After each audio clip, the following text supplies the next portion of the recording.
चुनावी संग्राम के बाद खबर इजरायल और गाजा के बीच जंगी कोहराम की, जहां से बड़ी खबर आ रही है। खान यूनिस में फिर इजरायल की भीषण एयर स्ट्राइक हुई है। ब्रेक करिए इस वक्त की बड़ी खबर। खान यूनिस के हवद शहर में आईडीएफ की बमबारी, आईडीएफ के रेजिडेंशियल टावर्स हिट करने का आरोप। ये देखिए, आईडीएफ के रेजिडेंशियल टावर्स पे अटैक किया है और जिस तरीके से धुआं निकल रहा है उससे साफ दिखाई दे रहा है कि टनल्स के साथ साथ पूरे इलाके को उड़ा दिया। इस सब के बीच में एक और बड़ी खबर आ रही है। इजरायली हमलों में तबाह हुआ हमद शहर का इलाका। बहुत बहुत ज्यादा खतरनाक विजुअल्स हैं। ये देखिए जरा, इजरायली स्ट्राइक के बाद का वीडियो आया सामने। ये देखिए, तबाही का मंजर। हमले में कई रेजिडेंशियल इलाके जो हैं वो बर्बाद हो गए। ये देखिए जरा, पूरी तरह बर्बाद। और इसको लेकर खुद बकायदा डिफेंस मिनिस्ट्री की तरफ से इजरायल की कहा गया कि हम उन इलाकों में अटैक करेंगे जहां हमने अभी तक नहीं किया था। इस सब के बीच में एक और बड़ी खबर आपको बता दें। सीज़फायर टूटने के बाद इजरायल हमास के बीच युद्ध का जो दूसरा दौर शुरू हुआ वो पहले से ज्यादा विध्वंसक और पहले से कहीं ज्यादा आक्रामक है। आईडीएफ ने बीते 24 घंटे में गाजा के अंदर ताबड़तोड़ स्ट्राइक की है। हमास के 200 ठिकानों पर बमबारी की है। 150 से ज्यादा अंडरग्राउंड टनल्स को तबाह किया है। 178 लड़ाके मारने का दावा किया है।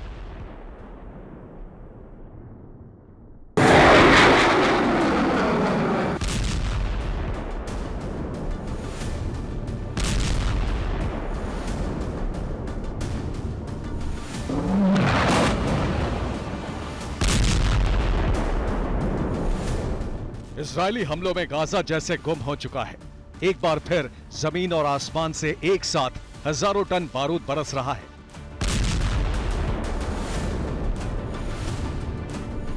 इजरायली फोर्सेस ने इस बार गाजा में विनाश के लिए पूरी ताकत झोंक दी है।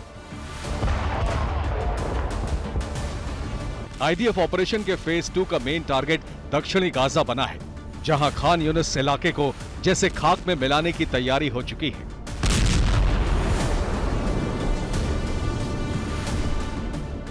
बीते 24 घंटों में खान यूनिस के इलाके में इजरायली फोर्सेस की तरफ से ताबड़तोड़ अटैक हुए हैं।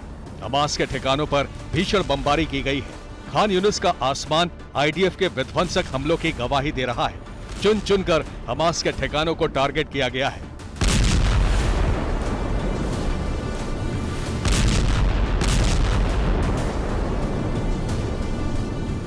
रात में खान यूनिस इजरायल की स्ट्राइक से दहला तो सुबह होते ही इजरायली विमानों ने एक बार फिर खान यूनिस में बमबारी शुरू कर दी।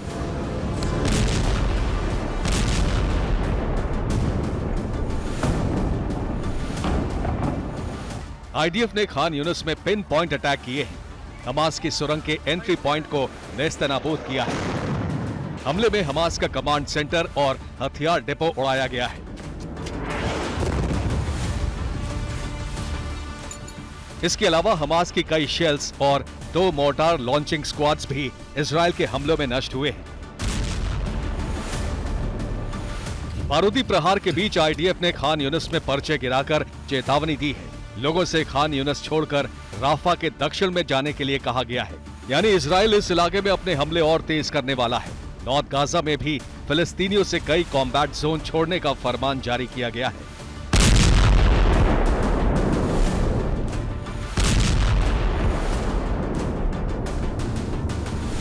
बीते 24 घंटों में जो अटैक हुए हैं उसमें हमास के 200 ठिकाने, 150 अंडरग्राउंड टनल और 178 लड़ाकों के मारे जाने का दावा किया गया है।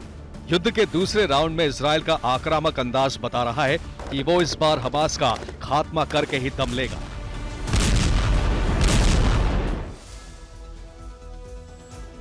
इजरायली डिफेंस फोर्सेस हो या हमास, इस बार दोनों एक दूसरे के खिलाफ पूरी तैयारी के साथ जंग के मैदान में उतरे। दोनों की तरफ से इस बार हमलों की आक्रामकता इसका सबूत दे रही है।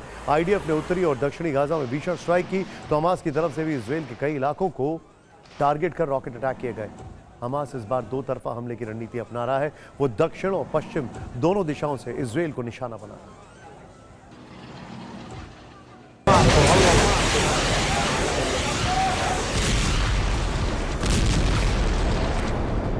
इजरायल गाजा पर बम बरसा रहा है तो हमास रॉकेट से इजरायल के शहरों को निशाना बना रहा है।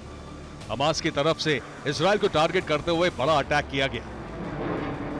गाजा से एक साथ कई रॉकेट इजराइल के अलग अलग शहरों की तरफ दागे गए। हमास ने इजराइल की राजधानी तेल अवीव की तरफ भी कई रॉकेट दागे। हालांकि यहां इजराइल का एयर डिफेंस सिस्टम एक्टिव था। हमास के रॉकेट इजराइल के आसमान में दिखते ही आयरन डोम ने उन्हें इंटरसेप्ट किया।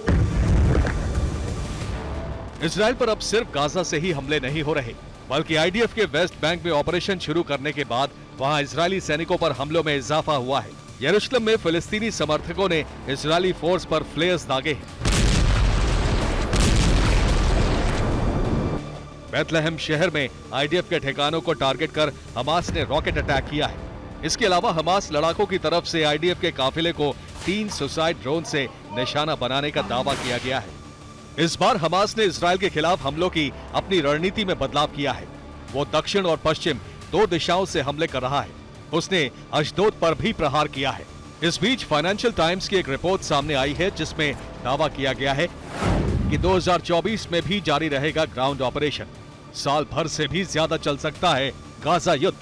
टनल नेटवर्क को खत्म करना आईडीएफ का टारगेट है। हमास के विदेशी नेटवर्क को खत्म करने का टारगेट रखा गया है।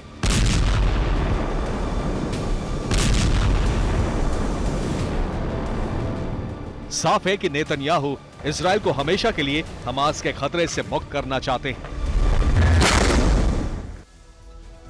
इजराइल ने हमास को जड़ से खत्म करने का प्लान तैयार किया। दुनिया भर में हमास के नेताओं को चुन चुनकर मारने की रणनीति बनाई है। इजरायली पीएम बेंजामिन नेतन्याहू ने खुफिया एजेंसी मोसाद को इसकी जिम्मेदारी दी है। मोसाद की टारगेट लिस्ट में हमास के 3 टॉप लीडर्स शामिल हैं। तस्वीरें देखते जाइए और ये पूरी खबर ध्यान से देखिएगा।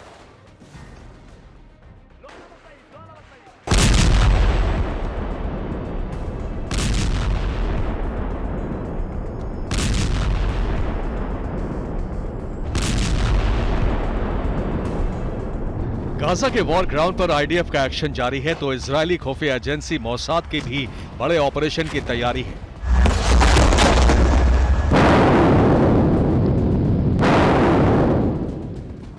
इजराइल इस बार ना हमास को छोड़ेगा और ना ही हमास के लीडर्स को बख्शेगा। हमास का पूरी तरह खात्मा ही नेतन्याहू का प्रण है। इजरायली पीएम नेतन्याहू की तरफ से ऑर्डर जारी हो चुके हैं। अमेरिकी अखबार द वॉल स्ट्रीट जर्नल की रिपोर्ट के मुताबिक इजराइल ने हमास के टॉप लीडर्स को टारगेट करने का प्लान तैयार किया है। इजराइल दुनिया भर में हमास के नेताओं को चुन चुन कर मारेगा। मोसाद के टारगेट पर हमास के 3 top leaders Yahya Sinwar, Mohammed Deif और मारवान ईसा हैं। नेतन्याहू ने कहा है कि चाहे कहीं भी छिपे हो, खोज कर मारेंगे। इसके लिए मिडिल ईस्ट के देशों कतर, तुर्की और लेबनान में मोसाद का एक्शन हो सकता है। इस बीच खबर यह है कि आईडीएफ इस जंग में अब आर्टिफिशियल इंटेलिजेंस का सहारा ले रही है। एआई तकनीक के जरिए हमास के लड़ाकों की सटीक जानकारी को इकट्ठा करना, जानकारी मिलने के बाद उनके ठिकानों को चुनकर उस पर बमबारी करने के लिए भी इसी तकनीक का सहारा लिया जा रहा है। अलग अलग लोकेशन पर हमले के लिए अलग अलग बमों का भी इस्तेमाल किया जा रहा है।